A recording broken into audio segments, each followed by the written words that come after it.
Top quality और consistent performance के लिए सिर्फ सिल्वर पंप नाम याद रखना। તો અમદાવાદમાં કોંગ્રેસ નેતા પી ચિદમ્બરમની તબિયત હવે સ્થિર છે। ગઈકાલે આપને જણાવી દઈએ કે તેમની તબિયત લથડી હતી। હોસ્પિટલમાં દાખલ ચિદમ્બરમની ઋષિકેશ પટેલે મુલાકાત પણ લીધી હતી। ઝાયડસ હોસ્પિટલમાં દાખલ છે પી ચિદમ્બરમ। ચિદમ્બરમની મુલાકાત બાદ ઋષિકેશ પટેલનું નિવેદન સામે આવ્યું છે। પી ચિદમ્બરમની તબિયત સારી છે તેવું તેમણે કહ્યું હતું। સોશિયલ મીડિયા પર પોસ્ટ કરીને પી ચિદમ્બરમે સ્વસ્થ હોવાનું જણાવ્યું છે।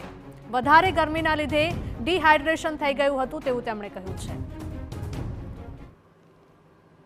ચિદમ્બરમજી આપણા ગુજરાતના મહેમાન છે।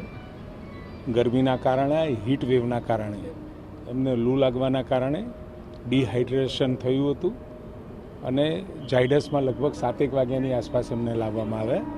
એટલે જેવા સમાચાર મળ્યા એની સાથે જ સીએમ સાહેબે પણ ચિંતા વ્યક્ત કરી અને સરકાર તરફથી એમને કંઈ અહીંયા મુશ્કેલી છે કે નહીં ગુજરાતમાં? હોસ્પિટલ તો વન ઓફ ધ બેસ્ટ છે આપણી ઝાયડસ, એટલે અહીંયા હોસ્પિટલે પણ ખૂબ સારી સગવડ કરી છે અને અત્યારે બિલકુલ તેઓ સ્વસ્થ છે। જલ્દીથી એ સાજા થઈ જાય એવી પ્રભુને પ્રાર્થના કરી।